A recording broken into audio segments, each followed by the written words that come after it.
Âgée de 44 ans, citoyenne congolaise, désireuse de participer en tant que candidate indépendante à l'élection présidentielle de décembre 2023 pour apporter un nouveau élan, une nouvelle gouvernance dans la gestion saine de la République démocratique du Congo, car je suis totalement convaincue remplir toutes les conditions et tous les critères d'éligibilité de notre Constitution à son article 62. Je suis venue à ce jour du 8 octobre 2023 en provenance de la ville de Goma, province du Nord Kivu, meurtrie par la violence armée depuis près de 3 décennies, pour déposer ma candidature sans trêve de paiement de frais de dépôt de candidature à l'élection présidentielle de décembre 2023, malgré les conditions de l'article 104 de la loi électorale telle que modifiée à ce jour. Mon message à son Excellence, Monsieur le Président de la CENI, se résume à ces mots. Monsieur Denis Kadima Kazadi, il vous conviendra que le droit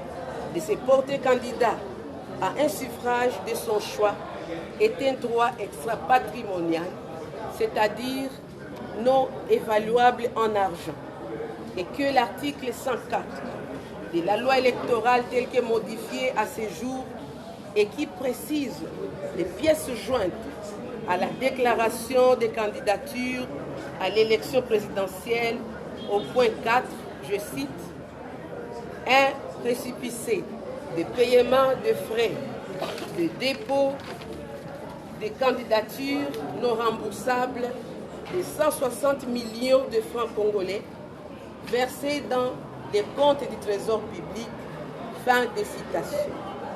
Cet article prive les citoyens de l'exercice d'un droit constitutionnel fondamental. La République démocratique du Congo est une grande démocratie qui regroupe des citoyens privilégiés, des citoyens issus des classes moyennes et une grande majorité des citoyens congolais vivant en dessous du seuil de pauvreté. Dans toutes ces catégories, nous retrouvons des citoyens tout à fait capables de participer à la gestion du pays au plan décisionnel. Permettez-moi, Excellence, de rappeler ici que les moments de la caution, les montants de la caution, que chaque Congolais serait en mesure de qualifier d'exorbitants, exclut tout candidat compétent dépourvu de tels moyens financiers